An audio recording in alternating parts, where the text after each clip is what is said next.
Hello, this is Lisa, CEO of Site for Wight, welcoming you to the Talking News on Saturday, the 12th of February 2022.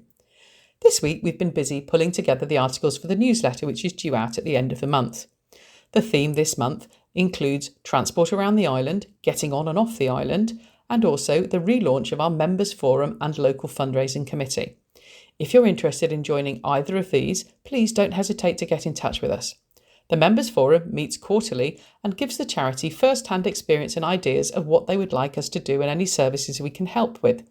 And the Local Fundraising Committee does just that, local fundraising events on the island. So if you're interested in joining either of the committees, please don't hesitate to call the office on 522205. I cannot emphasise enough how important it is to speak directly to members, and although now, for example, our befriending scheme, we're speaking to on average 70 people every single week, we do want to hear from anybody who's got ideas or thoughts or ways that we can improve or change the services that we offer. The charity exists entirely to help people living with sight loss. With Boris's announcement that at the end of the month all COVID restrictions will be removed, we are looking to start new activities from April, and these will also be covered in the newsletter. Wishing everybody a happy Valentine's Day, Lisa, CEO, Site for Wight.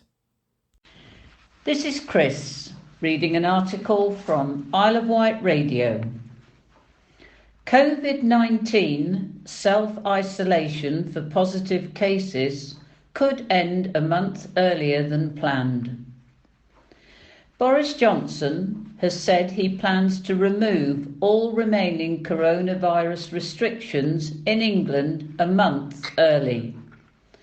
The current regulations were due to expire on the 24th of March. Under Mr Johnson's new aim, the rules will expire shortly after MPs return from February recess on the 21st of February.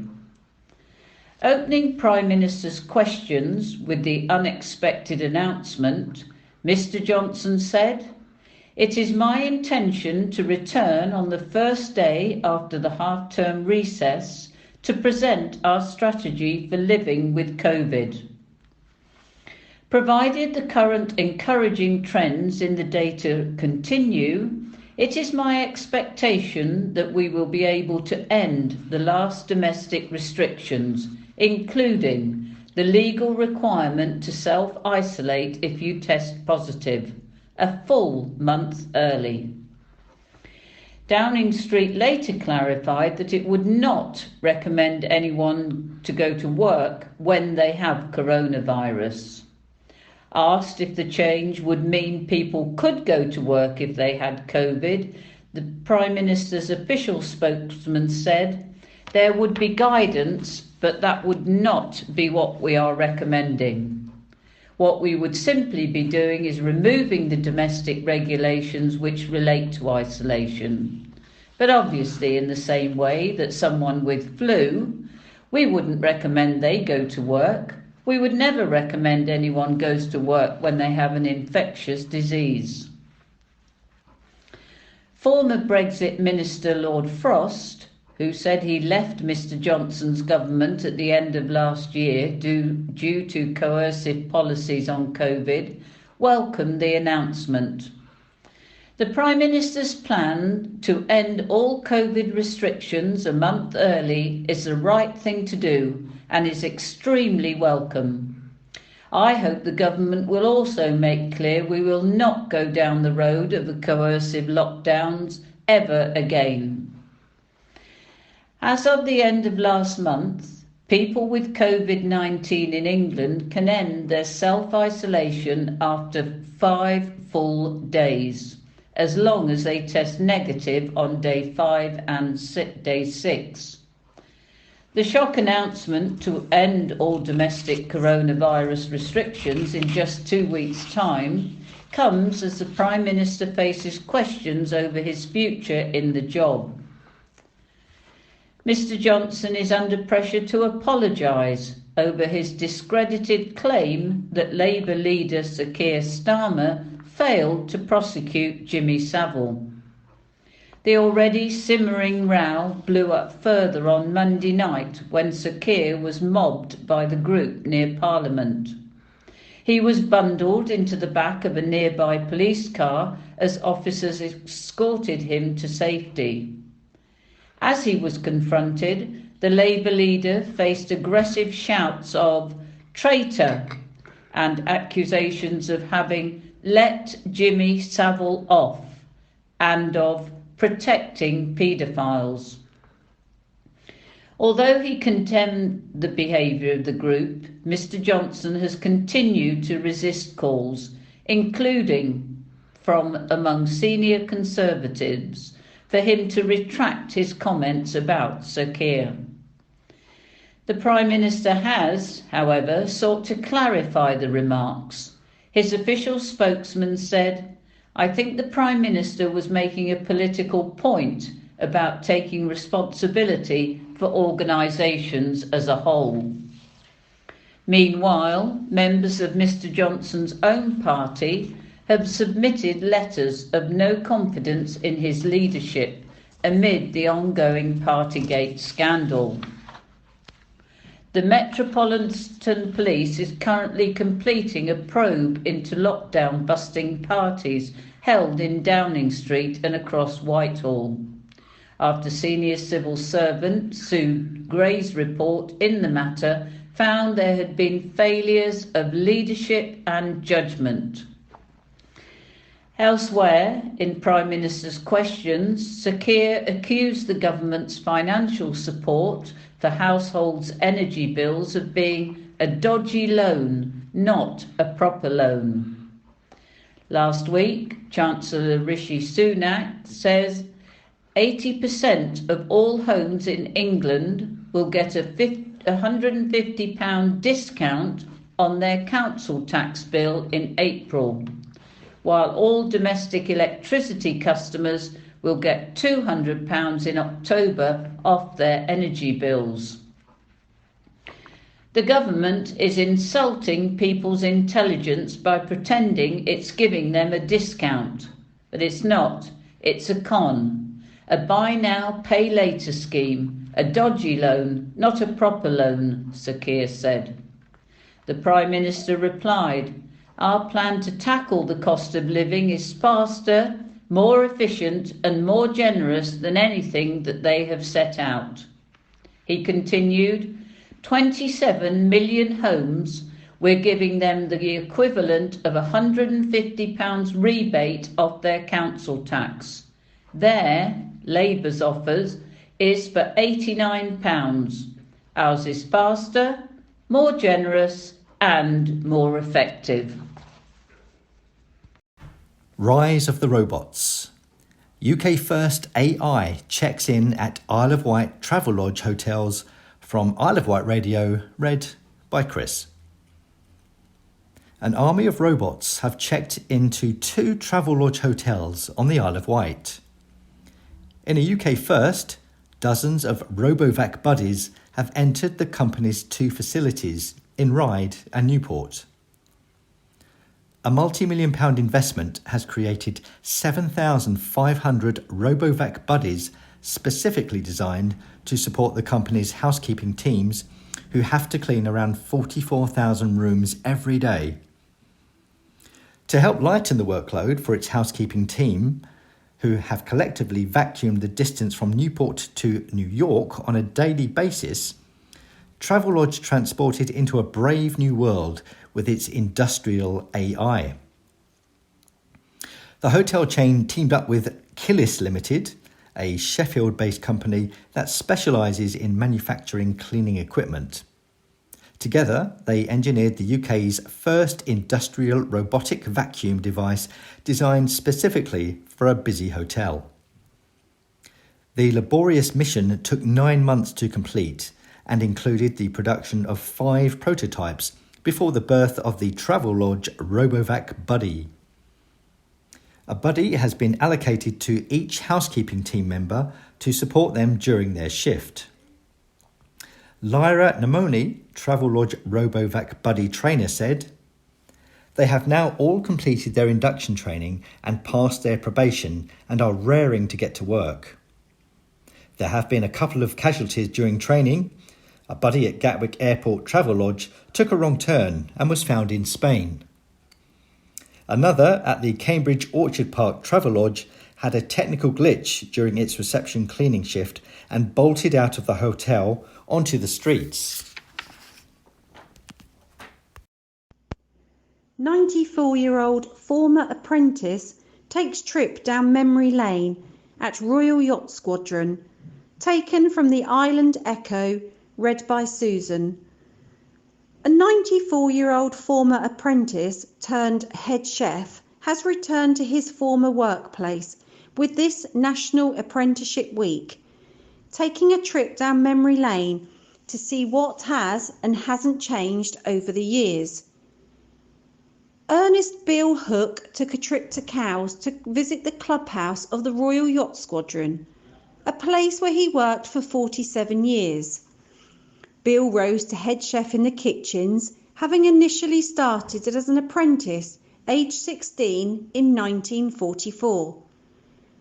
The team at Island Healthcare, who care for Mr. Hill, were inspired by National Apprenticeship Week to take some of their residents out to former workplaces to help generate positive memories and allow them to reflect on their working achievements and enjoy remembering times gone by. Upon arrival at the Royal Yacht Squadron clubhouse, Bill was warmly greeted by the current head chef, Paul, who, following a spot of tea and cake in the ladies' dining room, showed Bill around, taking him down to the kitchens and talking him through the changes since he'd left, while Bill reminiscent on the things that had stayed the same. When Bill was heading up the kitchen team, they had 2 chefs and a part-time kitchen porter, with 2 more joining during the peak time of Cows Week. Now though, there are 4 full-time chefs during the winter months, which rises to 22 kitchen staff during the height of the summer, something that underlines the rise in demand for the venue's services. During the tour, Bill was taken aback by the high tech the place had become and didn't recognise any of the latest equipment, something that shows how professional kitchens have progressed over the years. But the visit certainly brought back memories, and Bill recalled some of the high profile guests he'd interacted with over the years, including Prince Philip, saying, "Prince Philip used to come down to the kitchen. He always came on a Thursday during Cows Week. Lord Mountbatten always brought his friend David with him and always had a police officer on a motorbike outside. The police officer once stopped me and charged me £30 for speeding. So I said to him, 'Don't you expect any more breakfast from me?'" After an enjoyable afternoon of fond recollections and sentimentality, Bill said, "It was brilliant to go back. But the place has changed so much. It's great to know that it's thriving, though, and that my hard work over the years hasn't gone to waste." This is Brian reading an article from the Island Echo. Spirit of the Orient to celebrate Year of the Tiger at Robin Hill.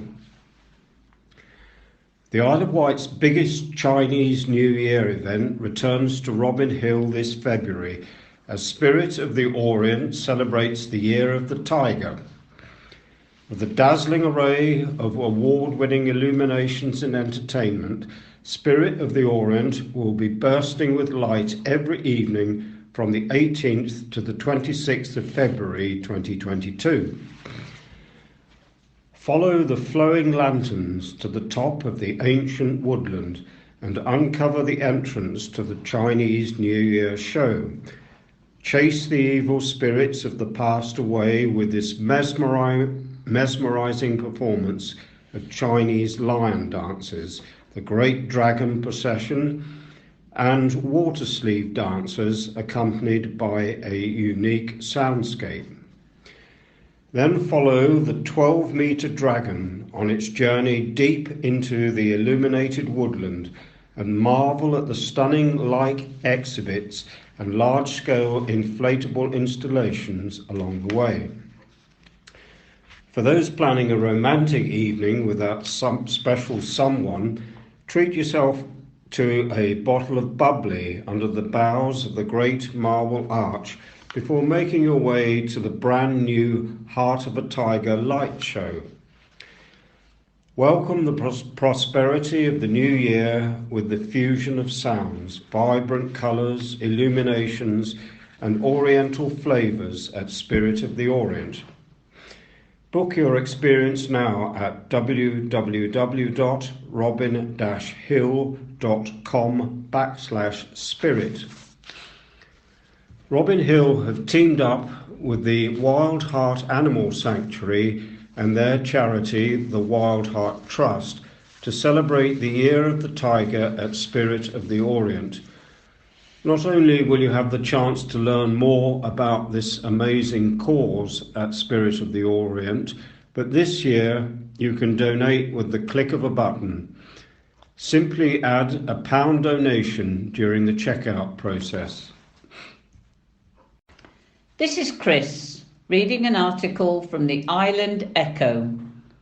First payments of latest COVID business grants are made. The first Isle of Wight businesses are seeing payments of the government-funded Omicron Hospitality and Leisure Grant arrive in their bank accounts. But the Isle of Wight Council is warning business owners to check their eligibility and apply, or risk losing it out. The government-funded Omicron Hospitality and Leisure Grant Scheme provides support to hospitality, leisure and accommodation businesses. This latest round of support was announced at the end of last year, with funds arriving on the island in January. One-off grants of up to £6,000 are on offer to hospitality, leisure and accommodation businesses that were operating from business-rated premises on the 30th of December 2021. Applications must be made through the Isle of Wight Council's website, and the Council is keen to ensure that no island businesses fail to claim the money they are entitled to. Councillor Julie Jones-Evans explained, "Now we are starting to make these one-off grant payments, it's clear the fund will be of genuine help to some businesses. We've had plenty of applications, but our own calculations tell us that there are still many eligible businesses who have not applied yet. So please check the information on our website, and if you think you are eligible, get your application in. Money is being given out right now, and your business could be entitled to a share. I don't want a single island business to miss out." This is Brian reading an article from the Island Echo. Wight Shipyard Company announces merger with multinational shipbuilder securing island jobs. Wight Shipyard Company has announced an all-share merger with multinational shipbuilder OCEA, which will see operations in East Cowes ramp up significantly. The deal is scheduled to complete by March 2022 and will see the Wight Shipyard Company nearly double in size, providing significant employment opportunities at the East Cowes Yard.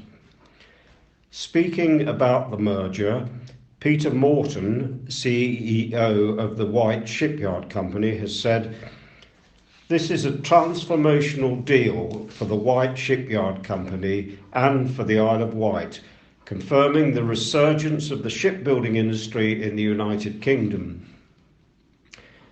We have been working with OCEA on a number of projects, and it was very clear from the outset that we complemented each other in terms of skills and experience, and going forward through the business cycle, both companies can benefit from the synergies and opportunities that this deal presents. We've enjoyed a first-class working relationship with OCEA to produce vessels and solutions to the highest standards, pushing the boundaries in terms of fuel efficiency, the environment, and modern shipbuilding practices. The Wight Shipyard Company has rapidly built a considerable reputation in the fast ferry market, selling its innovative, high-tech, environmentally friendly vessels both domestically and internationally, and was recently awarded a Queen's Award for Enterprise for Export in 2021. OCEA similarly was awarded the Baird Maritime Award in 2020 for Best Large Patrol Boat Offshore Patrol Vessel OPV 270, and is an innovator in the aluminium vessel market with high quality builds for maritime security, passenger vessels, multi-purpose workboats, transoceanic yachts, and hydrographic research markets. The strength of OCEA's international export market has driven its multinational expansion. Both companies also have complementary expertise supporting the offshore renewable energy sector. Combining the two together will produce a truly global aluminium shipbuilding operation with an order book that offers the business security and sustainability well into the future.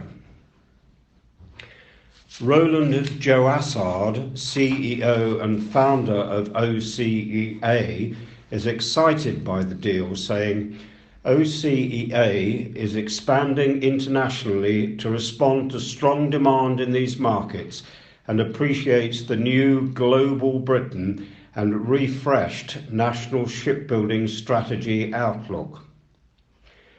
Wight Shipyard Company shares the same DNA, passion and high quality of workmanship as OCEA, and its expertise in the fast ferry market complements OCEA's qualities in other markets.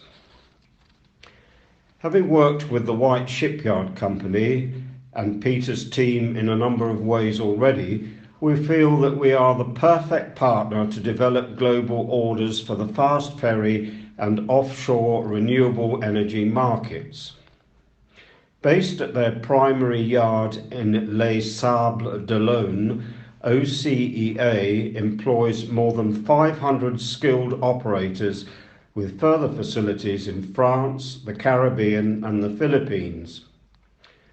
Following the merger with the Wight Shipyard Company, the group will share resources and operations in East Cowes that will ramp up significantly, helping the Isle of Wight to level up with the creation of much needed employment opportunities. Speaking about those opportunities, Peter Morton further commented, for East Cowes and the Isle of Wight, this is a step change in terms of future employment and security for the outstanding team at the Wight Shipyard Company. We will be able to bring in more high-skilled shipbuilders and technicians, as well as providing career pathways all through the production chain. It's a deal that secures livelihoods and is transformational for East Cowes as the epicentre of aluminium shipbuilding in the UK. Bob Seeley MP has said, I welcome the news that Wight Shipyard has pledged to grow the size of the business on the island. We all want island shipbuilding to go from strength to strength. When the Isle of Wight Council and I negotiated to take the Columbine building into council ownership a couple of years ago to secure shipbuilding on the island, this is exactly the future that we aim for. I hope this decision will not only safeguard existing jobs in East Cowes, but also create new ones. As I understand it, this merger will enable the shipyard to pitch not only for the construction of catamaran ferries, but for larger contracts as well. I wish them well with their future expansion plans. This is all part of a better future for the island. The merger comes on the back of the news that the Wight Shipyard Company has secured the contract for 2 new Uber Boat by Thames clippers, with the shipyard already into the design and build of the next generation of clipper-class vessels utilising the very latest battery power technology and recharging options. This is Patrina reading an article from Island Echo. Shoplifter who listed items for sale on Facebook handed suspended sentence. 37-year-old Luke Favel has been handed an 8-week suspended sentence after stealing expensive electronics from a retailer in Newport, as well as possessions of Class A and Class B drugs. Favel of Barton Road in Newport appeared in court on Tuesday, charged with stealing £370 worth of goods from Currys in Newport on Monday the 31st of January. The items included 2 electric toothbrushes, 2 Braun shavers and a pair of Song headphones, similar items to those that Favel was selling on Facebook last week. As well as the shoplifting charge, Favel appeared before magistrates charged with possession of cocaine and possession of cannabis. The 37-year-old previously appeared in court in June 2021, charged with theft and assault, for which he was handed a 12-month community order. It follows another court appearance in October 2020 for assault and being drunk and disorderly. Magistrates handed down an 8-week prison sentence, suspended for 12 months, and ordered Favel to pay £370 compensation to Currys in £20 instalments. The forfeit of the drugs was ordered. This is Michael reading from On the Wight. The first ever Isle of Wight Book Awards attracts over 60 entries. There's still time to enter. The deadline is looming to enter your masterpiece, so long as it has some sort of content related to Isle of Wight. Over 60 books have now been entered for the first ever Isle of Wight Book Awards, which the 3 judges, Alan Titchmarsh, Joanna Trollope and Hunter Davis, consider an amazing achievement for the island's first ever such book awards. Hunter Davis suggests it is 3 times the number we expected. Has COVID helped? During all the horrible, boring, dreary lockdowns, perhaps folk on the island have been sitting at home going scribble, scribble, scribble. The deadline for entry is coming soon, on the 5th of March 2022. Entry forms, which must be filled in, are available on the website. The shortlists will be announced on the 5th of August, and the winners will be announced at a grand literary lunch on the island in September. Exact date and venue to be announced, to which the public are invited. There will be 3 categories of awards for non-fiction, fiction and children's books. 3 distinguished local sponsors are generously contributing to the lunch and the prize money: Hover Travel, the Isle of Wight Music Festival, and estate agents Hose, Rhodes and Dixons, plus help and support from the Medina Bookshop in Cowes and Monkton Arts in Ryde. The authors need not live on the island, can be alive or dead or middling, but each book entered must have some sort of content connected with the island. For this first year of the awards only, books published in the last 5 years can also be entered, so dig them out or contact those you might know who has published any local books recently. In future, the annual awards will be restricted to books published in the previous year. Self-published books are allowed, in fact actively encouraged, as one of the aims of the awards is to help people who perhaps have never written a book before to write about themselves, their lives, their interests, the island. Anything really, as long as there is an Isle of Wight content. If you have already had, or about to have, the thrill and pleasure of intense satisfaction of actually producing your very own book or on any subject connected with the island, fill in the entry form available on the website, then drop in 3 copies of your finished masterpiece to Medina Bookshop in Cowes. Entry is free. Everyone has a book in them, says Hunter Davis. He has so far published 102. For full details of the rules, details of the awards and the entry form, please visit the website. This is Brian reading an article from the Island Echo. Air Ambulance and Roller Skating Club among new groups to be sponsored by Wight Link. 3 new groups have been added to the list of local organisations that will benefit from Wight Link in the community sponsorship in 2022. The Isle of Wight Roller Skaters, Hampshire and Isle of Wight Air Ambulance and the Isle of Wight Triathlon Club join dozens of others who have had their sponsorship renewed this year in a support package worth more than £250,000.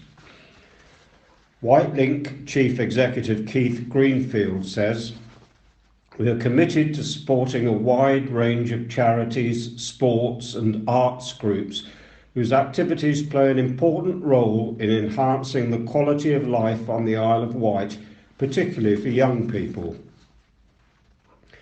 We're passionate about giving back to the communities in which we operate and hope our support today is leaving a legacy for future generations."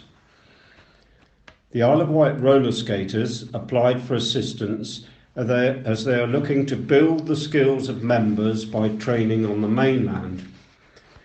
Nicola Peace from Isle of Wight Roller Skaters says, "Our enthusiastic skaters have been given an amazing opportunity to train with the Portsmouth Roller Derby team. There isn't currently the option to play this fast-paced contact sport on the island, so we are grateful to Wight Link for helping us travel to our training sessions and events. We hope to pass on the skills we learn to other skaters and establish an island roller derby team one day, as well as a junior team to develop young talent. The Hampshire and Isle of Wight Air Ambulance will receive help with travel to support its community engagement and fundraising activities. Keith Wilson from Hampshire and Isle of Wight Air Ambulance says, "Each mission we attend costs on average £2,882 and is only thanks to the generosity of the communities that we serve that we are able to keep the air ambulance flying and saving lives. Wight Link's sponsorship will help enormously in our outreach and engagement work with the Isle of Wight community, which is an essential part of raising vital funds for our charity." This is Patrina reading an article from Isle of Wight Radio. £1 million island deal cash, highly unsatisfactory. £1 million in government cash given to the Isle of Wight Council in recognition of the island's unique circumstances has been slammed as highly unsatisfactory and profoundly disappointing. The local authority says it is only a sixth of what it had hoped for. On Monday, the Department for Levelling Up, Housing and Communities announced a £54.1 billion funding boost for local authorities, including £1 billion for the Isle of Wight. At the Council's Corporate Scrutiny Committee, Councillor Jonathan Bacon, Cabinet Member for the Environment and Heritage, called it empty words from government and claimed it made no difference to the underlying problem. He said increasing costs were being acknowledged for councils across the country, and the island's remoteness was not being recognised. Conservative members said it was inappropriate to make political comments at scrutiny committee and called for optimism. For decades, islanders have been chasing a deal from government to make up for the added extra costs and pressure created by our Solent separation. In recent years, it was pinned as 6 million. Councillor Chris Jarman, Cabinet Member for Strategic Finances, told the meeting such a small amount was illogical, because the authority had provided copious amounts of rational evidence to secure the future of the island, but was being repeatedly ignored. He called it a highly unsatisfactory token gesture. Chief Financial Officer Chris Ward said the council is chasing the rainbow when it comes to an island deal. He sees the 1 million as a stopgap, allowing the Isle of Wight to continue its conversations with government. However, he acknowledged it was the first time the island had received recognition of the unique cost associated with physical separation. Mr. Ward said the fair funding review would be helpful, although it has been delayed. In October, as part of the government's Levelling Up Fund, 5.8 million was announced for East Cowes and will be spent on improving facilities in the Columbine building and the neighbouring barracks site, as well as creating a new public square along East Cowes Esplanade. Council tax rise for Sandonians will see funding for beach safety and planning enforcement. From On the Wight, read by Chris. A call from the son of the mayor to cut the mayor's £1,000 allowance, which he believes was used for pet projects, was rejected. However, almost £40,000 will fund beach safety, and money has been set aside for a possible Sandown-based planning enforcement officer. Sandown residents will face a 5% council tax precept rise from April. The move was decided at the Sandown Town Council meeting on Monday. The average taxpayer, Band D, will have to fork out an extra £6.80 a year or 13 pence a week, moving from £138.90 to £145.70. A call to cut a £1,000 mayoral allowance was rejected. Councillor Alex Lightfoot said he thought it had been used for pet projects and said it was not democratic. The increase will pay for more CCTV at the Broadway Centre and Sandham Gardens after high levels of antisocial behaviour. Elsewhere, £39,500 will fund beach safety, a new lifeboat, lifeguard equipment, training, hut and services. Sandown Mayor Councillor Paddy Lightfoot said no one had wanted to put the precept up, but living in the real world meant inflation was hitting the town council and its costs and services, the same as everyone else. He said if the council did not increase its precept by 5%, it was effectively cutting things. The precept has not risen for Sandown residents in the past 2 years. Money has also been set aside for a possible Sandown-based planning enforcement officer. Some argued it was needed, but that it was the Isle of Wight Council's duty to carry out the enforcement and should not be locally funded. Councillor Emily Brothers said, while good things were included in the budget, it did not address inequality and environmental changes. Councillor Alex Lightfoot recognised it was going to be a very challenging year. Councillor Lightfoot said, the clerks have worked hard to get the precept as low as we can, while being practical about ensuring we have the provisions we need so we can replace things when they break. It is a challenging but very good budget. 11 councillors backed the increase. On top, there will be police and fire precepts and an increase of up to 2.99% on the main council tax bill, likely to be set by the Isle of Wight Council at a meeting on the 23rd of February. This is Chris, reading an article from the Island Echo. 3-month scheme to improve East Cowes Esplanade to begin, but landslip will remain. A 3-month-long project to improve East Cowes Esplanade will commence shortly, but the landslip won't be cleared to enable the reopening of the road to Old Castle Point.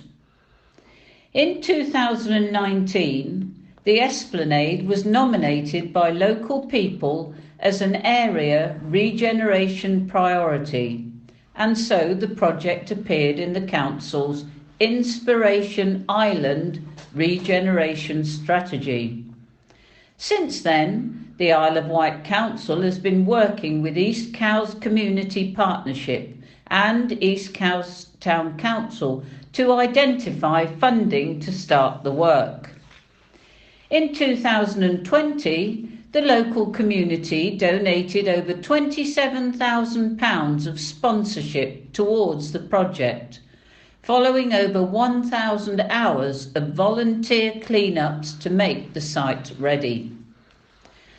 Funding to realise this community aspiration has come from many sources, including the government's Welcome Back Fund and other contributions from the Isle of Wight Council and local businesses.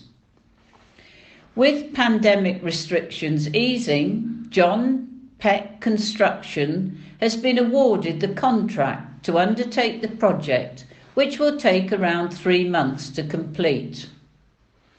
Rock-filled baskets and new seating are expected to deliver a much better visitor and resident experience. Sharon Lake from the East Cowes Regeneration Group has said, "Our community has been waiting for almost 7 years to improve access to our esplanade. Every consultation done during that time has identified the esplanade as being a top priority for improvement and accessibility. We are extremely proud of the support received from residents, businesses and community groups. Without their initial support and fundraising efforts, this project would never have got off the ground."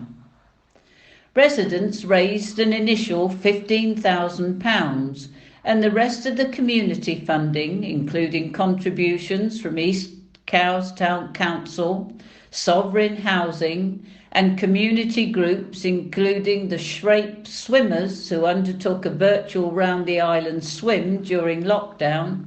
It's been a long time coming and I'm excited to see it come to fruition. Next, we hope to be working alongside the Isle of Wight Council on a woodland management plan and further accessibility improvements. Eventually, we hope a solution to treatment of the landslip itself can be identified. Our community doesn't ask for much, but as far as we are concerned, the esplanade is one of the jewels in the East Cowes crown. Councillor Julie Jones-Evans has said, "I'm delighted to confirm the Isle of Wight Council is listening to what people in the town have been asking for and giving priority to East Cowes Esplanade. What's more, we are putting regeneration money into this scheme because we know it will benefit the wider town of East Cowes. And there's much more to come, with the £5.8 million Levelling Up Fund investment into the East Cowes Marine Hub. The Esplanade Improvement Project is a great example of community-led regeneration, working alongside island and government ambitions to improve quality of life and prosperity for everybody." This is Brian reading an article from the Island Echo. Bell won't be ringing anytime soon. Art project hit by a setback. The installation of a piece of public art on Ventnor seafront has hit a setback. An application for a tide and time bell specifically designed for the town by international sculptor Marcus Vergette has been withdrawn. Despite widespread support for the project in the community, concerns have been raised with the application, leading to Venture South pulling the plans for now. Linda Sullivan, chair of Venture South, said the application had been temporarily withdrawn while planning considerations were dealt with. At its planning committee meeting in January, Ventnor Town Council said it could not support the application without seeing evidence from the structural engineer due to historical ground movement nearby. In a comment to the Isle of Wight Council, the Town Council advised the application be withdrawn after questions had been raised about its location, health and safety, and the effect of prevailing winds and storms. One objector told the Isle of Wight Council it was a great idea, but in the wrong location, as there were residential properties nearby. Another said they lived near the seafront and did not want to hear the bell ringing day and night. They said noise pollution was as bad as air pollution. Planning documents say the bell would ring gently at high tide and be tuned to blend in with the sound of breaking waves, with a unique design for the town.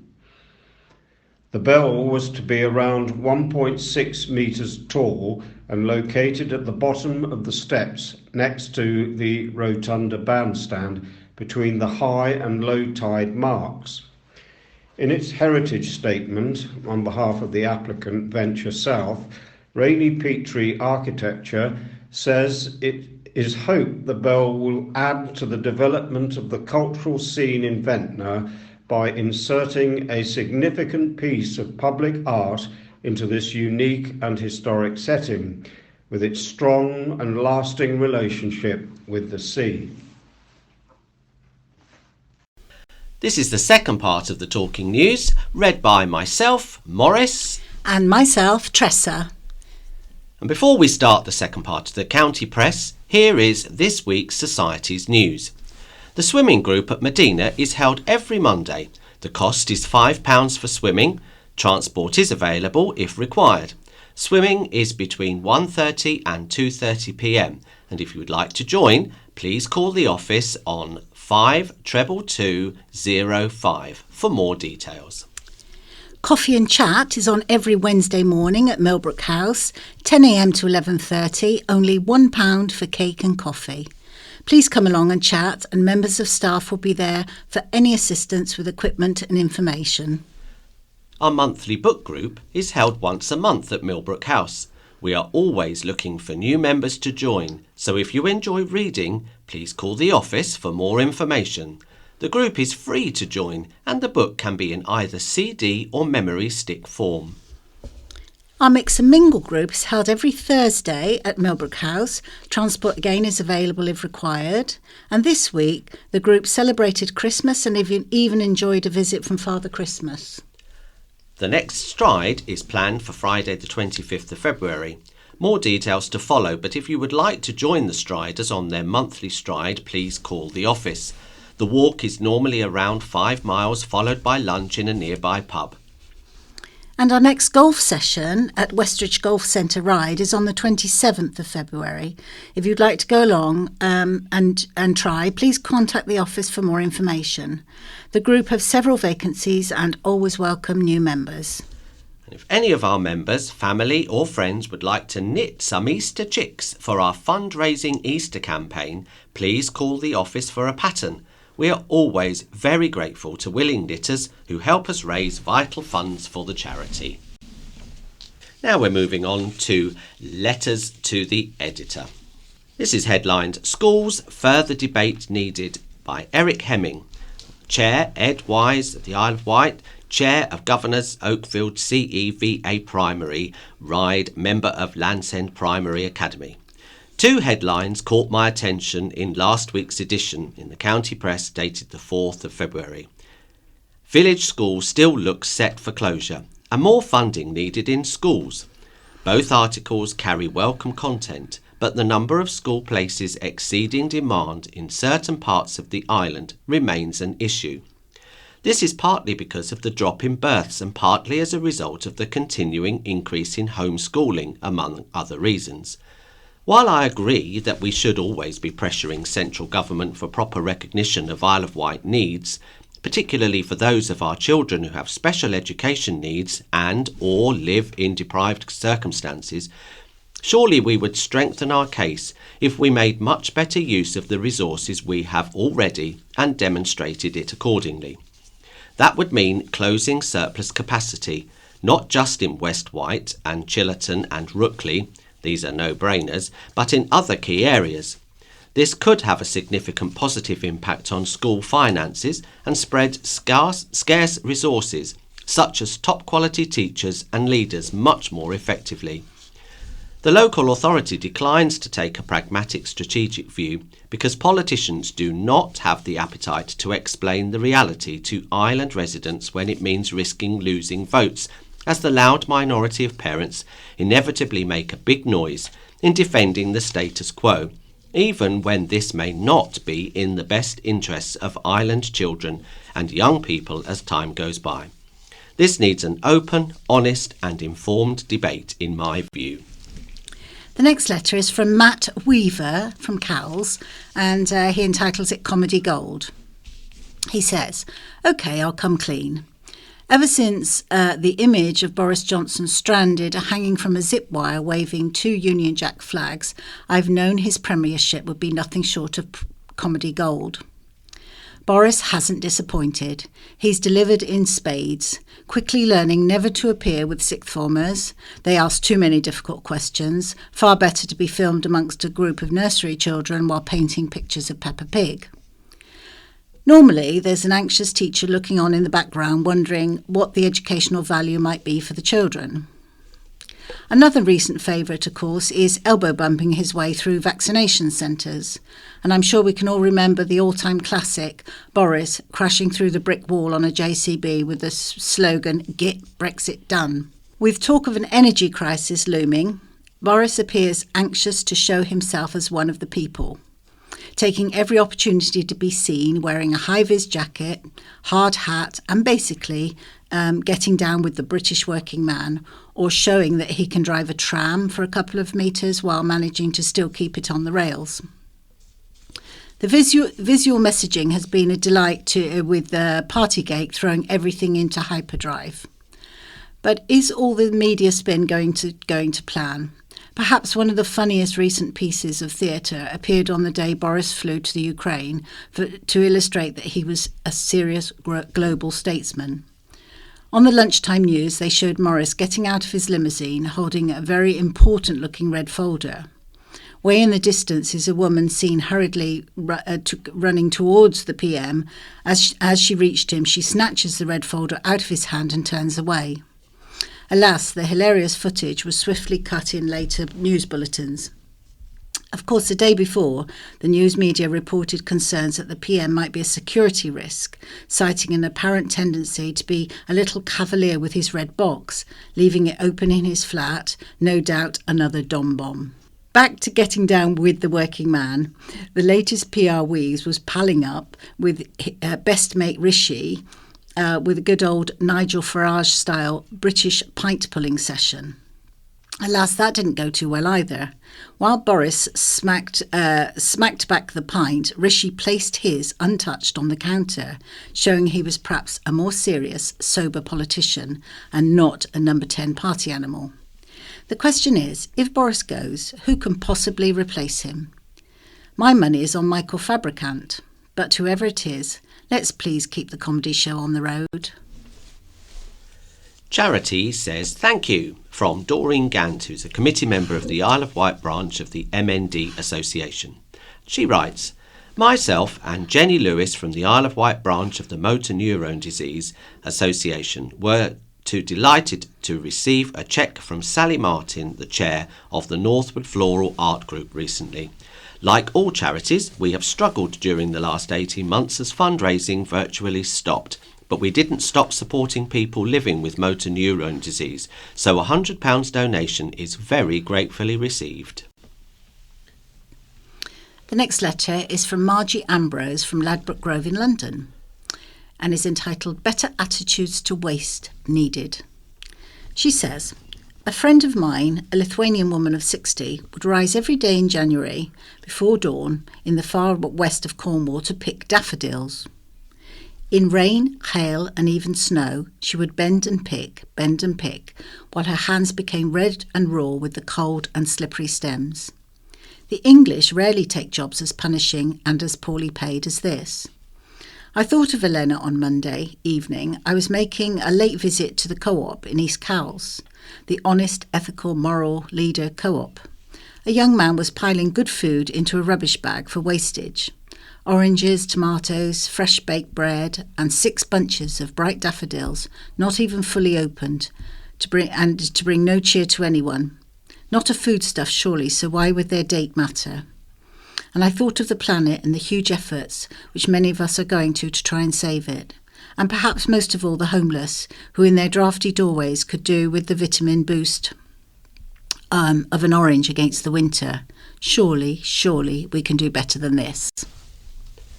Jenny Crates from Freshwater's letter is headlined Top Workman. We want to say a big thank you to our lovely Lanesco workmen who have been working in Church Place Freshwater on the white fibre excavations for the last 2 weeks. It's really hard work in all weathers, but they have been so helpful and cheerful, making it a lot easier for us locals. It's so easy to mutter and moan about things, so I want to make sure they know how much we appreciate them, not just with the occasional donut, but here in the county press. You are heroes. God bless you and thank you again. And the next letter is from Lynn Kemish from Ryde and is entitled The End of the NHS. She says, I've been putting oil in my ears for 2 weeks now. After going private on the mainland before Christmas, I couldn't hear in one ear. The other ear remained totally stuck solid, only to be told by Argyll Lodge Surgery on February the 3rd that the machine is broken and they aren't doing it anymore and I have to go private. I pay 100,000 tax per annum.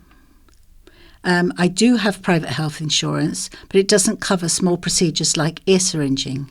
I cannot see how withdrawing this service is feasibly, morally, to me or to anyone else who won't be able to afford it. Please enlighten me. Is this the end of the NHS? Huge difference in energy tariffs, writes David Wiseman of Freshwater. There can be few people who are unaware of the forthcoming hike in energy prices. My fixed-term gas and electric plan with British Gas came to an end on January the 31st, so I took a close look at what the figures were if I let my contract revert to the basic tariff, or if I chose to take up the new fixed-price tariff being offered. We all know that the basic price for gas and electricity is set to rise. But what was a complete surprise was the huge difference in the standing charge between tariffs. On the standard variable tariff for gas, it is 26.123 pence per day, and on the exclusive fixed price tariff, it is 30.889 pence per day.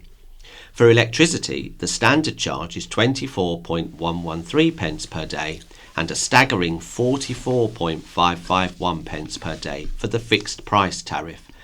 If you think of the standing charge as being similar to line rental for your telephone line, the cost of the infrastructure to supply the commodity, surely this doesn't change depending on which tariff you are on. The cost of providing the supply infrastructure will be exactly the same, regardless of which tariff you are on. Is this an example of sharp practice by British Gas Electric amidst an energy crisis? And more about the energy crisis. This one's from Jeff Manners from Newport, who says, Axe Parliament. So here we are, he says, after decades of doing little to address the inevitable fuel crisis by MPs of all parties, the time has arrived for us to foot the bill. They knew the day would finally arrive when fuel would be in short supply and that what there was would cost more. A £200 loan and money from local authorities to help people out is an insult. By now, at least 2 more power plants should have been built. Other sources of power should have been investigated and encouraged, even through legislation. But no, over the years, politicians in Parliament have put their own interests first, with the good of the UK and its people dumped at the bottom of their pile. Also slowing progress was the bloody-minded, irresponsible action of do-gooders, Greens, Save the Earth idiots and Nowhere Near Me brigade. No fracking here, please. We don't want your unsightly wind farms spoiling my view either, and leave our seas alone. So thanks, you lot. What will happen if Russia decides to turn the gas taps off? After watching the clowns and the blustering liar of a Prime Minister trying to defend the antics of Number 10 during lockdown, it's obvious they don't care about us common people. So I've got it. Get rid of Parliament and the non-elected House of Lords in favour of a republic. We want leaders, not politicians who indulge in smear and cover-ups. We are all sinners, let's just move on, writes Alan Sargent from Ryde. With all the reported outrage in regard to our Prime Minister, I turned to my Bible and read this passage in John 8-3:11 New Living Translation. As he, Jesus, was speaking, the teacher of religious law and the Pharisees brought a woman who had been caught in the act of adultery. They put her in front of the crowd. "Teacher," they said to Jesus, "this woman was caught in the act of adultery. The law of Moses says to stone her. What do you say?" They were trying to trap him into saying something they could use against him, but Jesus stooped down and wrote in the dust with his finger. They kept demanding an answer, so he stood up again and said, "All right, but let the one who has never sinned throw the first stone." Then he stooped down again and wrote in the dust. When the accusers heard this, they slipped away one by one, beginning with the oldest, until only Jesus was left in the middle of the crowd with the woman. Then Jesus stood up again and said to the woman, "Where are your accusers? Didn't even one of them condemn you?" "No, Lord," she said, and Jesus said, "Neither do I. Go and sin no more." It seems that the whole country is berating the Prime Minister for his many sins, but perhaps the question we should be asking ourselves is, who of us is without sin in the matter of breaking the COVID rules or laws? As Jesus stated, let that person, if they exist, cast the first stone. The truth is that none of us are innocent, even if it's a small infringement of not wearing a mask or not wearing it properly on just one occasion. It's still breaking the law, and we are just as guilty. Whatever Boris Johnson's faults, he is still the elected Prime Minister and party leader. Is there anyone among the political class that could have done better? I doubt it. Boris is not perfect, but neither are any of the MPs elected to serve us. Like many, they rant and rave about this and that and the other. So many have an opinion about so many issues, but that is all they have. Please let us all move on. There are so many more important issues that need to be addressed, such as how the massive debt that has accumulated by the Treasury is going to be repaid. A couple of short letters. One is called Party On by N. Butcher from Freshwater, who says, "It's been rumoured that because Number 10 is having to arrange so many leaving parties for senior staff, they have had to be merged with, quote, the PM has survived another day parties."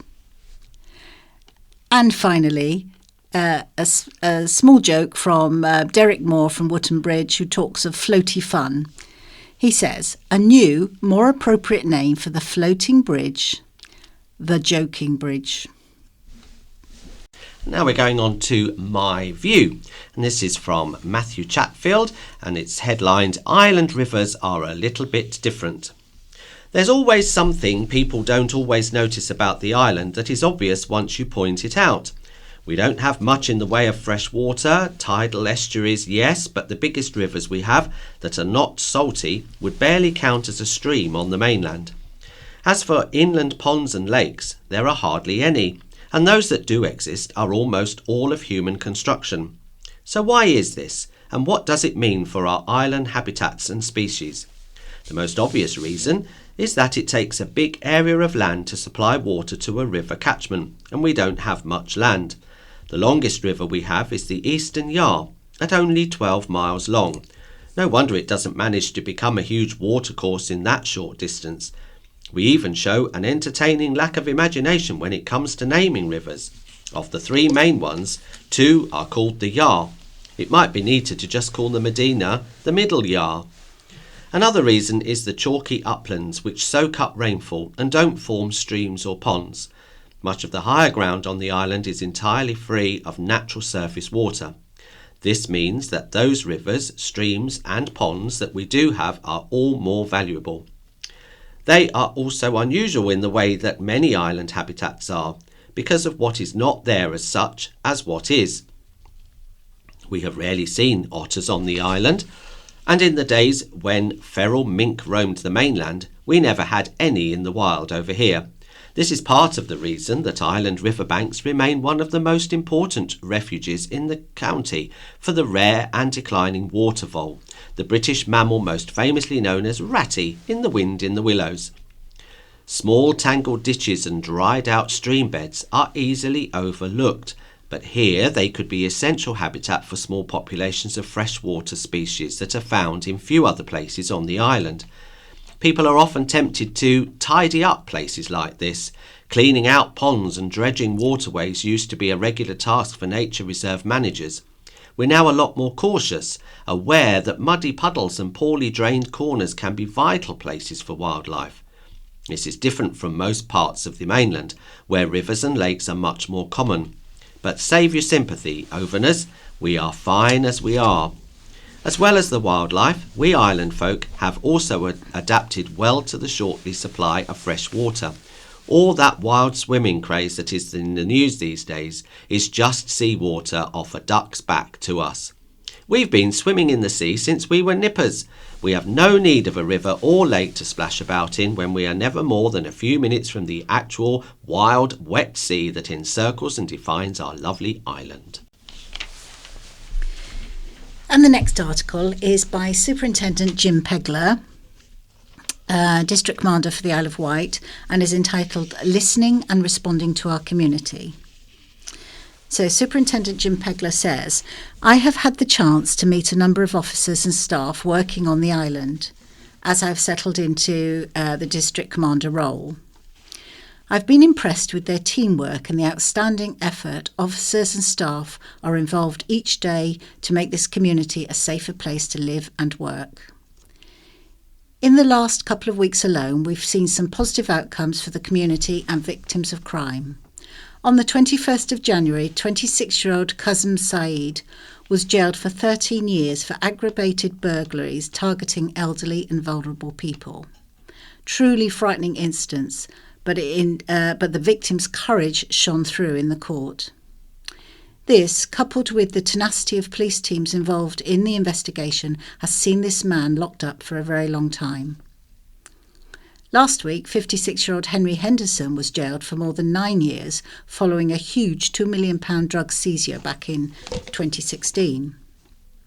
It was a long time coming getting Henderson to the point of sentencing, but drug-related harm is a priority for us, and I want our communities to know that we will not give up and the work is always ongoing to tackle this. I recently met with community leaders and key partners, and I can see that there is a wider collective of professional people pulling together to deal with the challenges on the island and tackling policing priorities such as these. It's clear that there are public concerns regarding road safety, and we'll be working with partners to understand the problems and developing solutions. It's well established that drug driving, speeding and use of mobile phones are strong contributory factors to danger on the roads, and we are enforcing this. I'm glad to see we have a couple of speed watch schemes on the island, which are a good way for people to get involved and highlight awareness of speeding issues. I have had my initial meeting with the Independent Advisory Group, the IAG, for police on the island. The IAG is made up of volunteers who give up their valuable time to be a critical friend to the police service. I was impressed with their scrutiny work, checking the use of our stop and search and how we respond to domestic violence. It is important that a police service is not delivered in isolation. We police with consent, I hope, and support of all of you. We need to listen and respond to the concerns of the community and understand the impact of how we police. Now we're moving on to What's On. I have a motorbike fans diary date. Calling all classic motorbike fans, the Isle of Wight Vintage Motorcycle Club is holding its 4th annual Classic and Vintage Motorcycle Show in April. All motorbikes more than 25 years old are welcome, and there will be awards in the pre-1931, 1931 to 1960 and 1961 to 1996 categories. The overall winner will take the Roy Bacon Memorial Shield for Best in Show. The event takes place at Ventnor Winter Gardens on Saturday, April the 9th from 10 a.m. to 4 p.m, but exhibitors are asked to arrive between 8:30 and 9. For more information, contact show managers Jeff Dean on 40331 or Ron Wallace on 752861. And the Bohemians are appearing at Shanklin Theatre later this month. This Queen act will rock the Shanklin Theatre. If you've seen the movie, enjoyed the musical and lived through the music, it's time to enjoy a reenactment of Queen live. The Bohemians' high-energy show is coming to Shanklin Theatre thanks to the Jack Up Events team. The tribute act promises an extended set featuring full staging, lighting, backdrops and pyrotechnics, combined with showmanship, musicianship, costumes and majesty of Queen. The internationally renowned tribute band will cover all the hits from the early piano and harmony heavy masterpiece of the 1970s to the catchy pop of the 1980s and rock anthems of the early 90s. Whether it's Killer Queen, The Show Must Go On, Bohemian Rhapsody, We Will Rock You, or We Are Champions, prepare for a rousing rendition of the back catalogue of one of the world's most popular and iconic bands. Go dressed as Freddie or any other member of Queen and get ready to rock in the aisles. A night of 1,000 Freddies is on Saturday, February the 26th.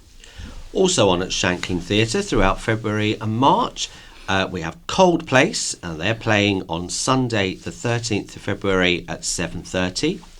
Mark Watson is on Thursday the 17th of February at 7:30.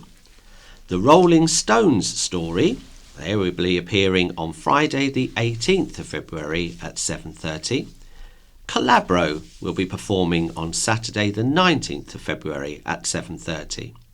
Then we have Spotlight Isle of Wight Limited, which is a spotlight show, which is on at 6:30 on Sunday the 20th of February.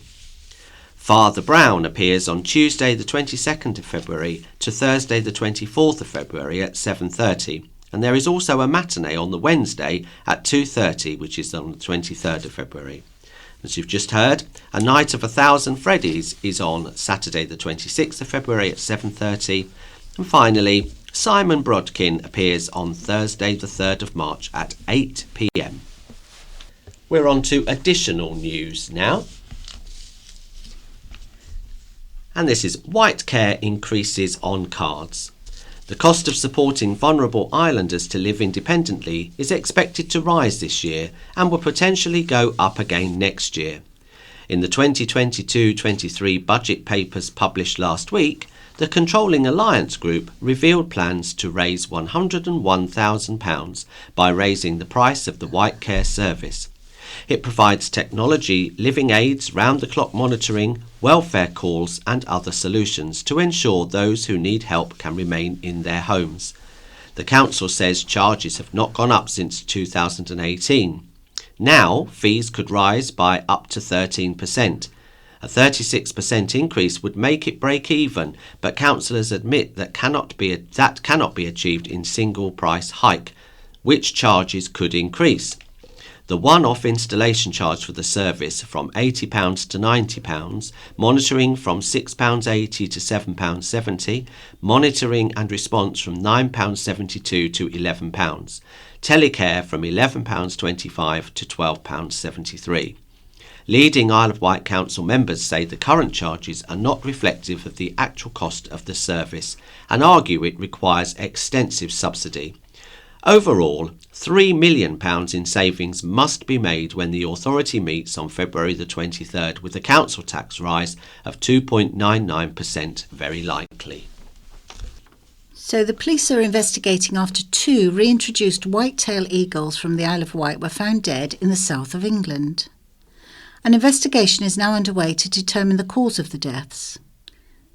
One of the carcasses was found in Dorset at the end of February, and both birds are undergoing post-mortem and toxicology examination, and Dorset Police have confirmed that.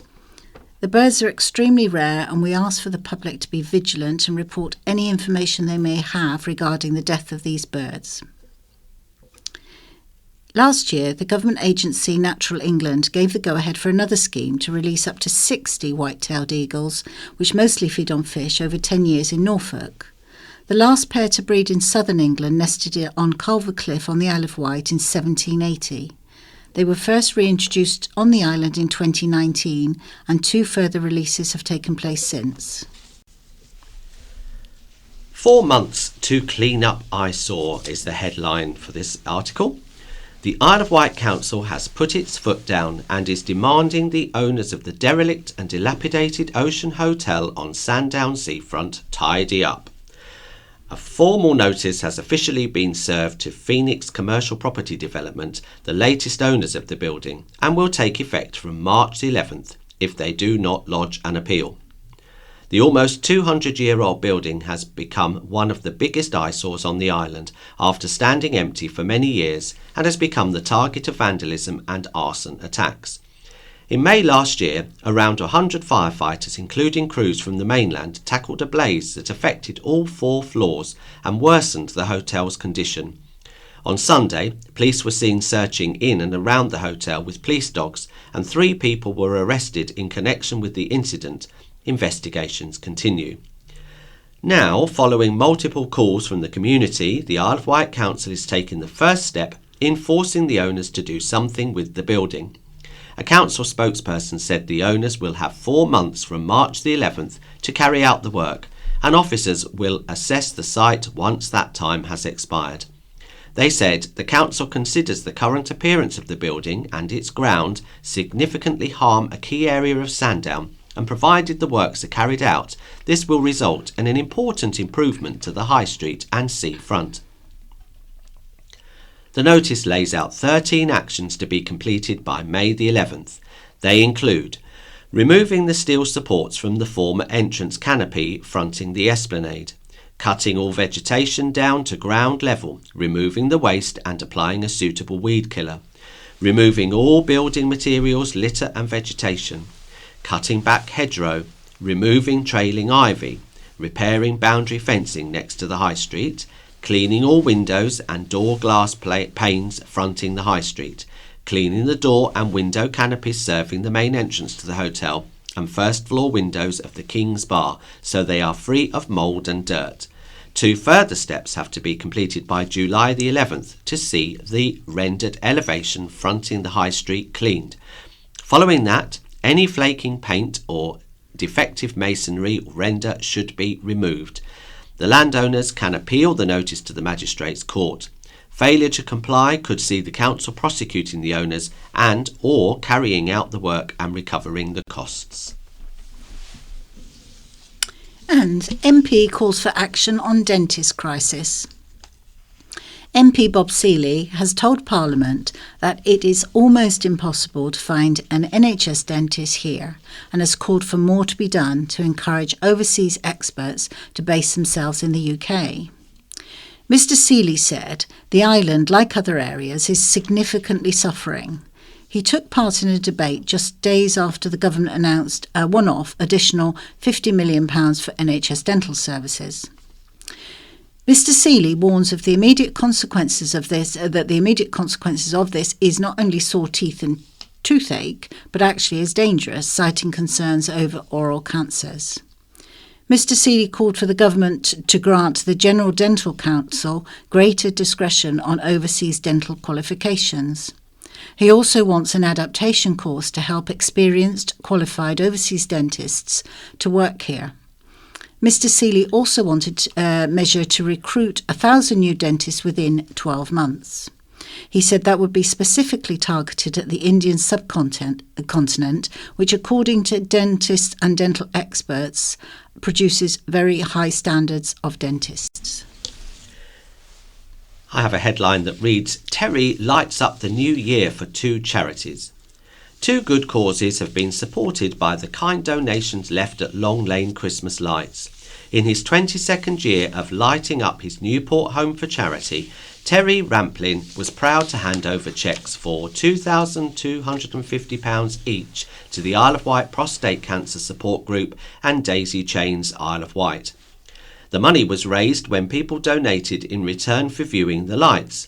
Terry said, "We were over the moon with the amount raised for the simple reason that there are far more houses with lights these days, about 30 odd, all raising money for charity this year. To raise £4,500 was absolutely incredible, and we want to say a big thank you to the public. All I ask is that people donate, and that money is now helping a lot of men on the island through the prostate charity, and it will boost Daisy Chains, which has not been able to hold so many fundraising events as usual due to COVID. We put 3 months of work into our lights. They are not put up on a whim. It takes a lot of effort and a lot of support from organisations and people helping me. Thanks to all, and anyone who ever wants to donate in any form in the future is welcome." Plumber's big payout for boss's nickname. A veteran Isle of Wight plumber has been awarded £25,000 after bosses dubbed him Half Dead Dave because of his age.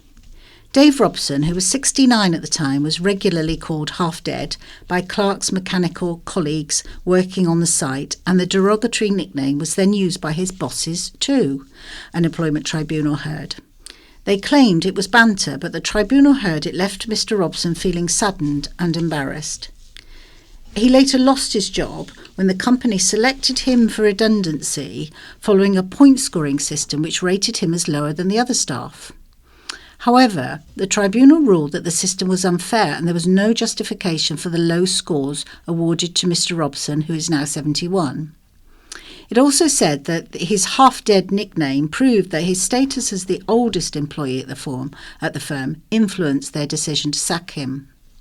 Bosses argued that the nickname was used years before his sacking and said that more often referred to him as Disco Dave instead.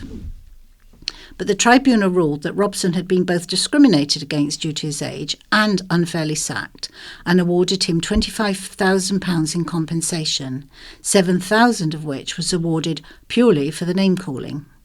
The tribunal heard he first qualified as a plumber 55 years ago and had worked for Clark's Mechanical as a plumber and a pipe fitter for 8 years before being dismissed.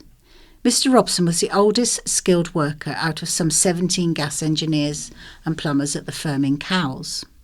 In January 2020, he was told he was to be made redundant due to a downturn in work and was awarded £6,300 in redundancy pay. Mr. Robson appealed the decision. The scoring system supposedly used to select redundancy candidate was later sent to Mr. Robson, which he complained had been fabricated. He received a score of 28, which was low given his experience and expertise.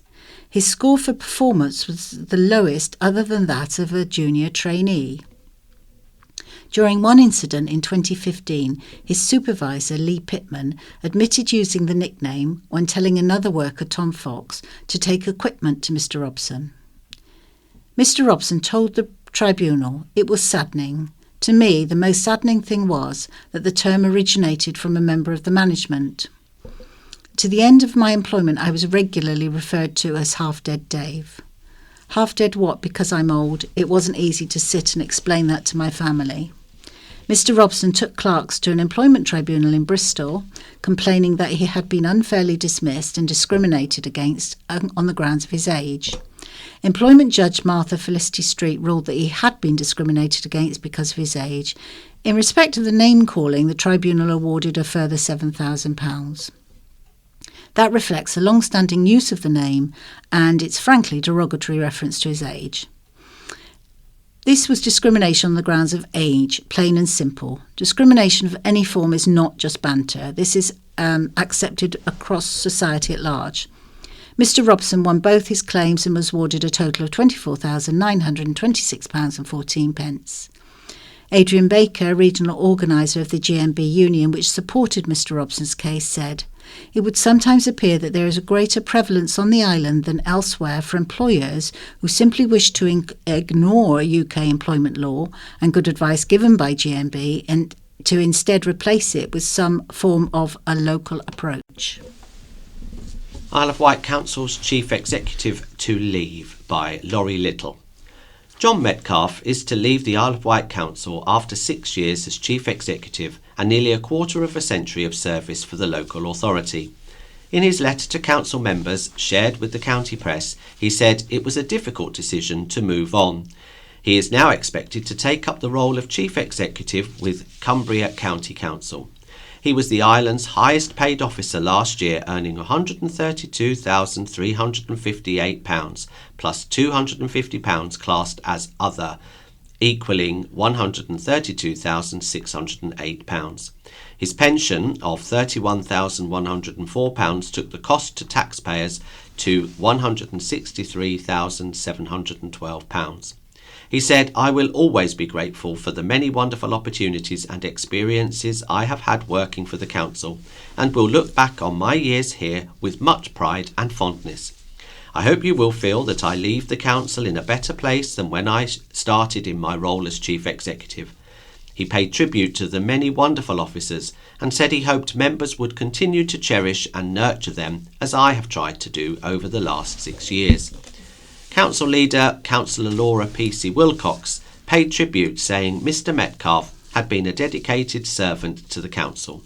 She said, "As Chief Executive, and with his outstanding support, the council is more sustainable and innovative than ever it has been, and is well placed to take advantage of the opportunities ahead to improve the quality of life for islanders. I am grateful for all of John's work in the time I have been leader and have valued all of his support and guidance to me and my colleagues. He hasn't just been my rock, he's been my mountain. As a result, we now have a clear corporate plan that sets out what we aim to achieve over the life of this council, and we will shortly agree another balanced budget and medium-term financial plan to deliver on our wider aspirations. An announcement will be made regarding management of the council," a spokesman said yesterday, which was Thursday. And an island man has been jailed in the USA for film piracy. An Isle of Wight man has been jailed in the USA after admitting his involvement in a global piracy ring. George Briddy, a 52-year-old former DJ, was sentenced to 22 months behind bars by a Manhattan judge. He has already spent nearly 18 months in jail since his arrest in Cyprus over his work for the Sparks Group, which prosecutors called an international online piracy group, Reuters news agency has reported. Briddy pleaded guilty in November to a copyright infringement conspiracy charge. The court heard that the piracy ring caused major losses for movie and TV production studios by distributing unreleased content online. US District Judge Richard Bergman said infringement of US copyright is a big problem for the economy, and it was doubly troubling that it could be conducted from outside of the US, Reuters reports. The court heard that Briddy played an important supervisory role in the piracy scheme. He must now pay $120,000 in restitution. Sparks allegedly cost studio tens of millions of dollars over nearly a decade by leaking movies and TV shows before their scheduled release dates. Prosecutors said the group concocted bogus reasons to obtain early copies of copyrighted DVDs and Blu-ray discs from wholesale distributors. They overrode the discs' copyright protections and recoded them so that they could be shared online, prosecutors said. Between 2011 and the arrest, the criminal organisation Sparks Group disseminated movies and television shows prior to their retail release date, including nearly every movie released by major production studios. Before being sentenced, Bridie admitted he had gone down the wrong path and said he was deeply remorseful. His lawyers sought his release, saying that he spent enough time behind bars and wanted to reunite with his wife and twin teenage sons. Bridie was born and raised in Ghana and in 2012 moved to the Isle of Wight. He was arrested in Cyprus in August 2020 and extradited a year later. 2 other defendants have also been charged in the case. Jonathan Correa pleaded guilty to a copyright infringement conspiracy charge and was sentenced last May to 2.25 years of supervised release, while Umar Ahmad of Norway remains at large. Tour of Britain confirmed. Ryde will host the final stage of the Tour of Britain Cycling Challenge in September.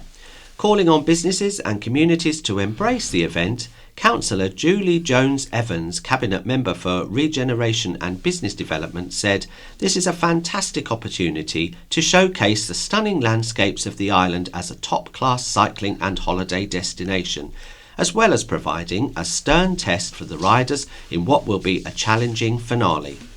Councillor Michael Lilly, Mayor of Ryde, said, "I am delighted. This is a fantastic opportunity for our historic town's economy and community. Celebrating a major cycling event in our town will enable residents and tourists to embrace, enjoy and health-wise benefit cycling as a first choice of mode of transport for work, leisure and tourism. This will contribute to reduction of climate change and mental well-being. Ryde has so much to offer visitors with events throughout the year, and the Tour of Britain will be a crowning glory to our event programme. ITV4 will broadcast live flag-to-flag coverage of every stage, as well as a nightly highlight show, and it will also be shown in over 150 countries worldwide. The final route will be revealed soon." And never give up is the message as Woody the cat comes home at last. So, never give up, say the owners of a cat who is safely home after 5 months. In September, much-loved tabby Woody ran off when a road drill scared him. His family thought he'd be soon return to his Gernard home, but he didn't. After 2 days, we began to worry, owners Angela Stannett and Keith Pollard told County Press. We started to walk around looking for him. Then we asked locals and then posters and social media. We got several possible sightings, but nothing definite. We even put up cameras at possible spots he slept in the car in the hope we would see him. In the months Woody was away, Island Roads, White Fibre and staff from local businesses and caring friends and neighbours all helped to try and track Woody down. And just before Christmas, a tabby was spotted in the garden of a home. Over a few weeks, he was gradually encouraged to sleep in the shed and was left with clothes that smelt of his family. Eventually, Woody was caught and brought home. "We were at home when we got the call we'd been waiting for," said Angela and Keith. "We rushed down to see this beautiful face looking back, and then he cried and I knew it was him. He's being treated like royalty now and is loving being home with his brothers." Doctor who harassed an Isle of Wight colleague is suspended. A doctor harassed a colleague at St Mary's Hospital as well as another female doctor on the mainland, a medical tribunal heard. Dr Aruran Sivakumar persistently harassed a colleague at a mainland hospital over a 2-year period, including climbing through her window in the middle of the night, restraining her by the neck and pushing her against a wall. When he was posted to St Mary's in October 2017, he turned his attention to a Dr B, the name withheld by the tribunal. The virtual hearing heard he was verbally abusive to colleague Dr B around March 2018 during a conversation at work. Among the matters found proven against him was sending more than 40 WhatsApp messages to her despite being asked not to contact her. He was also found to have told her, "If someone bites, I'll bite harder so they can't bite again." Dr Sivakumar, a gastrointestinal trainee surgeon, also said, "I have everything, you have nothing, and you will never get to where I am as a registrar with a training number."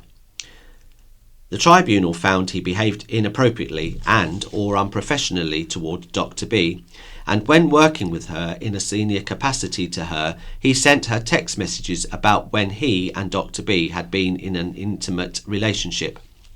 The tribunal suspended Dr. Sivakumar for 9 months. The hearing was told he should not be struck off, as his actions as a younger man were not incompatible with him being a doctor. Dr. Sivakumar was placed at St Mary's between October 2017 and October 2018 by Wessex Deanery and Health Education England as part of his training.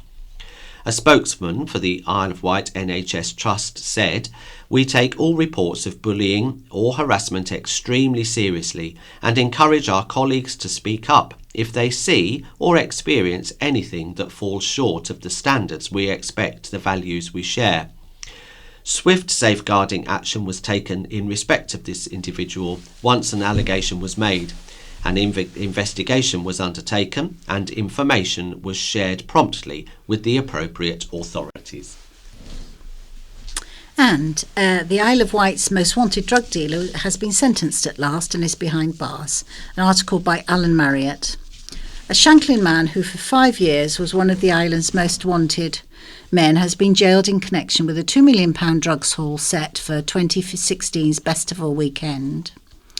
Henry Thomas Henderson, 56, of the Rogers, appeared at Portsmouth Crown Court last Friday, having previously admitted to 4 counts of possession of Class A drug with intent to supply, 2 counts of possession of a Class B drug with intent to supply, and 2 counts of possession of a Class C drug with intent to supply. According to a police statement released last Friday, these offences date back to September the 8th of 2016, when PC Tom Wilde stopped and arrested Henderson in a car in the Newport area, along with his co-accused, Timothy Morgan. Following a subsequent search of Henderson's address at the time in Downsview, Sandown, and a search of Morgan's vehicle, which was parked outside, police recovered a large quantity of drugs with an estimated street value of £2 million. This included the seizure of high-purity heroin and cocaine, MDMA, ketamine, amphetamine and cat. It was suspected that the drugs were set to be dealt over the Festival weekend. Henderson was subsequently bailed to allow officers to make further inquiries. However, he fled to Spain. A European arrest warrant was authorised and he was subsequently charged with the drug offences on September the 30th, 2021, when he returned to the UK. He admitted to the charges when he appeared in Portsmouth Crown Court on the 1st of December 2021, and last Friday he was sentenced to 9.5 years in prison. Tesco donates a van to the soup kitchen. The Isle of Wight pop-up soup kitchen has received a free van thanks to a generous donation from Tesco. It means volunteers can continue to feed homeless people across the island. The service, which provides 10,000 meals a year, had faced an uncertain future. It was having to vacate its town centre base on High Street, Newport, following the announcement that its shopfront for its pay-as-you-wish cafe was being sold by the landlord. Tesco has since donated a free delivery van to the organisation. Previously used for home deliveries, it will be transformed into a pop-up kitchen. The service regularly collects fresh food that would normally go to waste from Tesco and other supermarkets and local suppliers, such as the garlic farm and the tomato stall.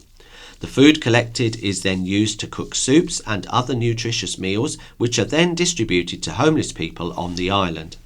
Trevor Blaney, Isle of Wight Soup Kitchen founder, said, "We simply can't believe this. Not only is it wonderful news for the team, it is a great asset to those less fortunate on our island. This has been a lifeline for us working with Tesco." Covenant backed by Council.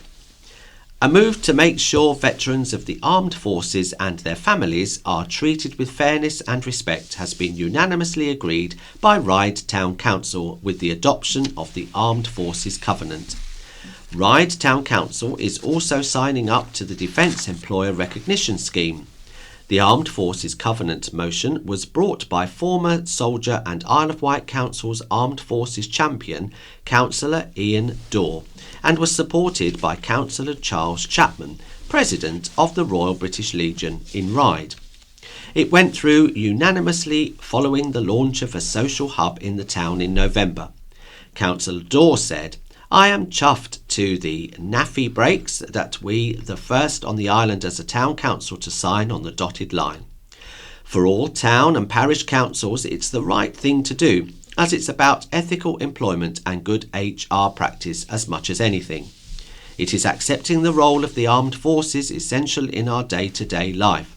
A lot of what goes on to keep us safe at night is done in the shadows or goes unreported.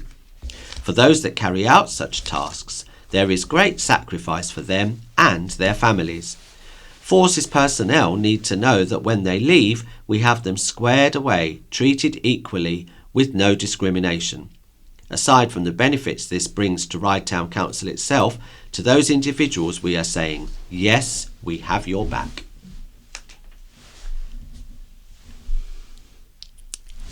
And that's it for today. So this is from me, Tressa, to say goodbye, and from Morris, cheerio. bye-bye. The In Touch programme follows, and the scaffolding news for this week follows that. The Elections Bill, Hearing the Universe. In Touch. Amendments to the Elections Bill are making their way through Parliament at the moment. They are not yet set in stone, but they include some significant changes to our rights to a fully independent and secret vote at polling stations. The RNIB have raised their concerns surrounding the wording of these proposed amendments. They think it will water down our protections and assurances to a secret vote, and they have issued an online petition.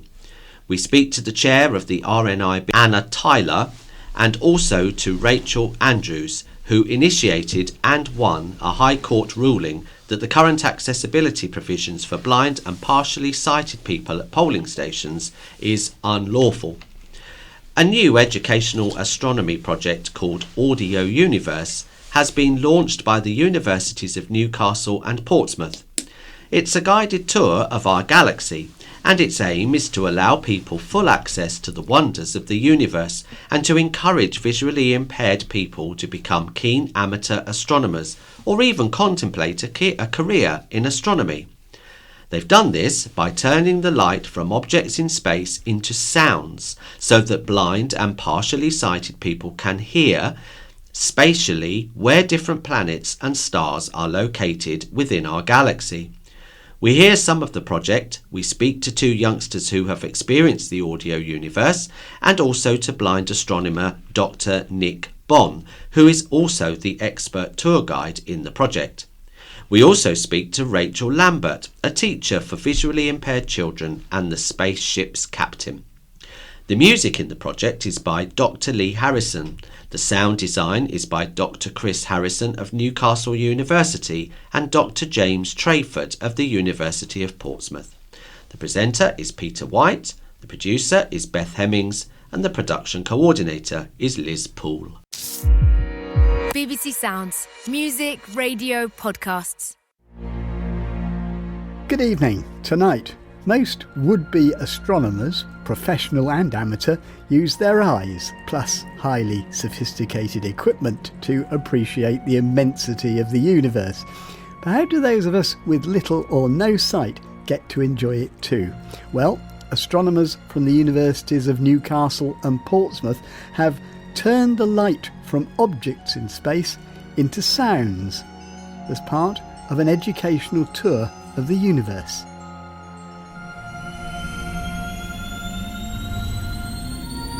We have liftoff.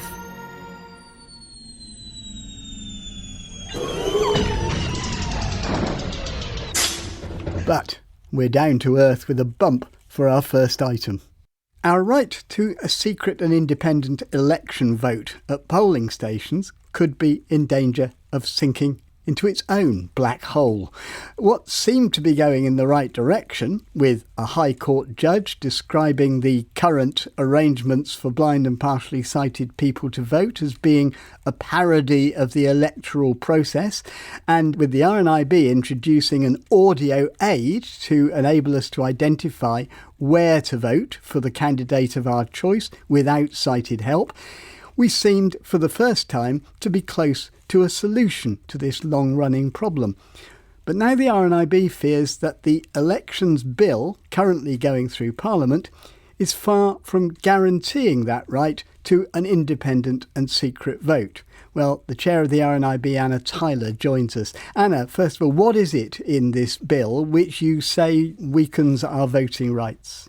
So first of all, it doesn't recognise that this is essentially a very visual activity, and so there are no specific name protections for blind and partially sighted people, and that's the practical bit. And then there's the principled bit, the right to a private vote, and this has only been recognised for a generation. In addition to that, the proposed wording reverts to a position of reasonable adjustment. And what it suggests is that it will be up to individual returning officers to make the decisions without any particular expertise around disability access themselves. This is burdensome for them, but it also adds on this additional unspecified layer of administration for individual voters, and there is nothing like the addition of prescribed administration which turns people off from pursuing a particular course of action. And I think this runs the risk of doing the absolute opposite to the stated intention, which is to make voting accessible and inclusive. I think this will probably deter people. Well, we did invite the Department of Levelling Up Housing and Communities onto the programme. They're now dealing with this. They told us the Minister was not available, but in a statement they said the elections bill will make it easier for people with all disabilities to vote, including voters who are blind and partially sighted. It will promote more flexible and tailored support for disabled voters by removing barriers to change and innovation. They went on to say it's clear that a one-size-fits-all approach isn't right for all disabled voters. What do you make of that? Well, we've been working with the government over quite a long period of time, as you probably know, Peter. And we successfully rolled out some trials in the Norfolk election, I think it was last year, that shows the way that it is possible to make voting a more inclusive activity. And in fact, we fully expected that we would move towards the addition of the audio devices alongside tactile voting devices, and were told that there was a procurement issue that was going to cause a delay because of COVID. So this move has really come as something of a surprise to us, and I really hope that it will turn out to be something of an oversight or a misunderstanding, but think there really is still time to put this right. Well, also with us is Rachel Andrews. Now, Rachel was the person whose judicial review drew that stinging condemnation of the current system from a High Court judge. Rachel, how do you react to all this? Well, Peter, I mean, from my point of view, it almost feels like there was a judgment to say that the government were unlawful. So forgive me for saying it rather feels like in order to change that judgment, they've just changed the goalposts. They're going to change the law. So the issue is that currently it is law that the tactile voting device and the large print ballot must be available in every polling station. And personally, the reason I took on this legal challenge in 2015, where it all started, was that they are not often available. At the moment, current polling station staff don't know that the current provisions are lawful. So half the time we're not getting them anyway. If we now have new legislation that says it's up to returning officers to make their own judgments, quite honestly, I fear that we're going to get nothing. It will be a postcode lottery. There will be people who will be clued up about it and will still provide the TVD and the large print ballot, and there are people who won't be. And so this is very concerning to me, very concerning indeed. Because you see, what the government is saying is they don't want a law that suggests a particular piece of equipment. They want a law which says that the returning officers will try to ensure that visually impaired people should get the equipment that they need. Now, put like that, it's not such a dreadful thing that they're suggesting, is it?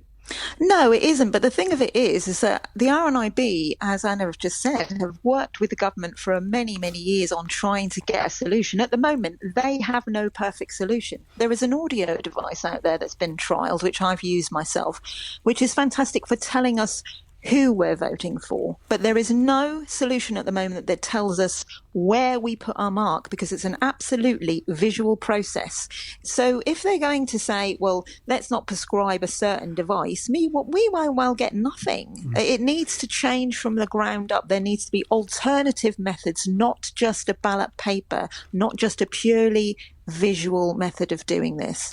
Is part of you wondering whether inadvertently your intervention has actually made things worse rather than better? Yes, I've got to say, I lay awake at night and think, have I actually made this worse? Yes, you've hit the nail on the head right there. Yep.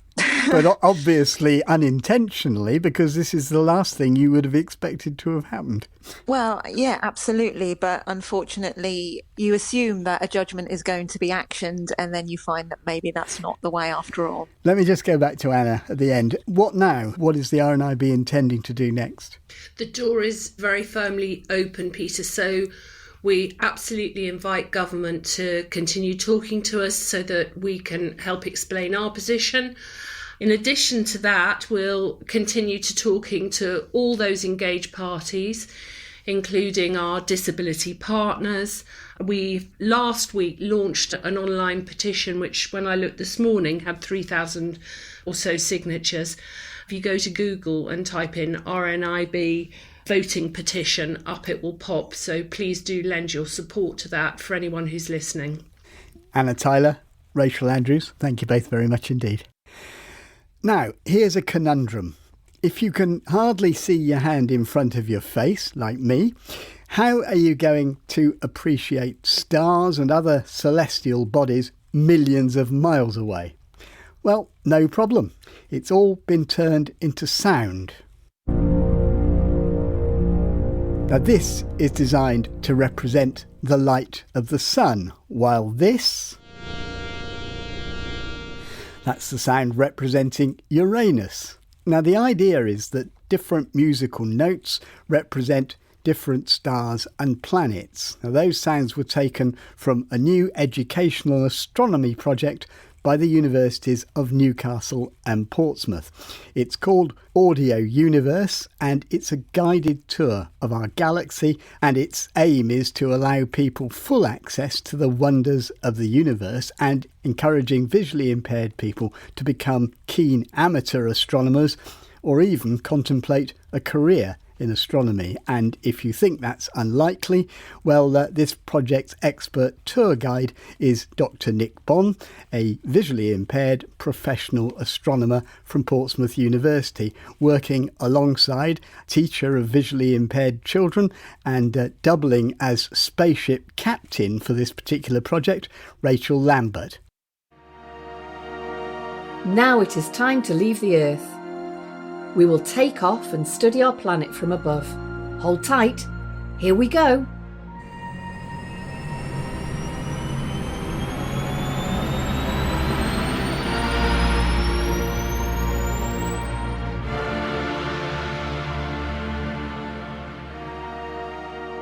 Here we are above the Earth. Nick, could you explain to us why one half of the Earth is lit up and the other is dark? Absolutely.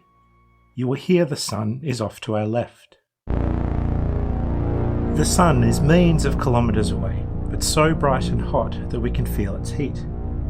The stars are like thousands of pinpricks of light spread across the blackness of the night sky. Our sonification machine will first detect the very bright stars emerging, followed by the thousands of fainter stars that become noticeable later. The brighter stars will be louder, and the fainter stars will be quieter. The bluer stars, which are actually hotter, will sound as high notes, and the cooler red stars as low notes. The moon is a sphere of dry, dusty rock about 5 times smaller than our Earth. The moon is only visible to us because sunlight bounces off it.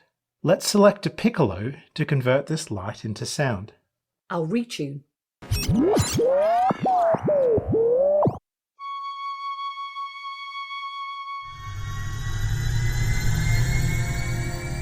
Now we are turned towards the sun. We will show you how the planets orbit around the sun.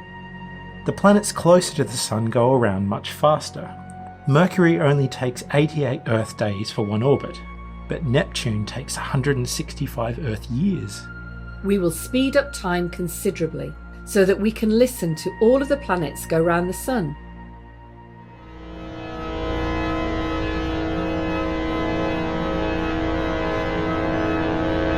Fading out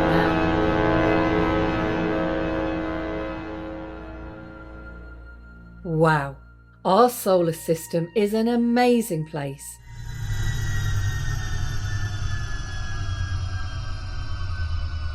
And we're home. Two youngsters who've already been on the tour are Amrit Singh and Kira Mills. Kira, if I can come to you first of all, what were your impressions of the audio universe when you first heard it?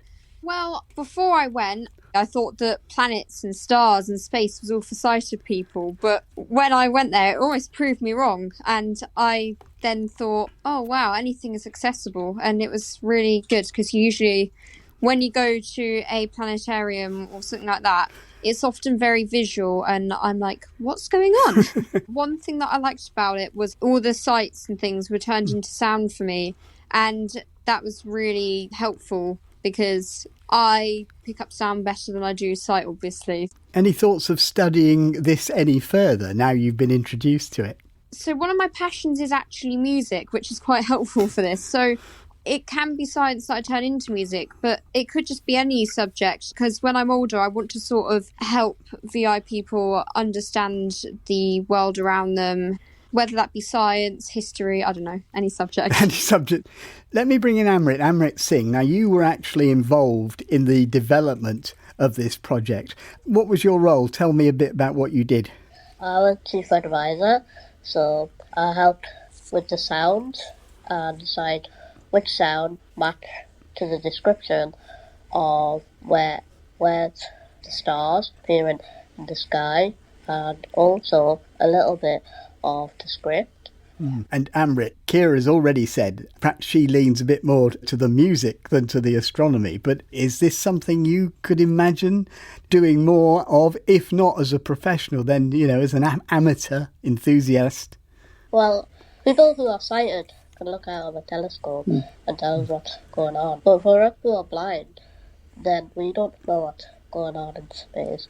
And then space is quite a hard thing to believe because there's so many concepts and rumours and parts to space. And I think it was fun to help make it because I am interested in space.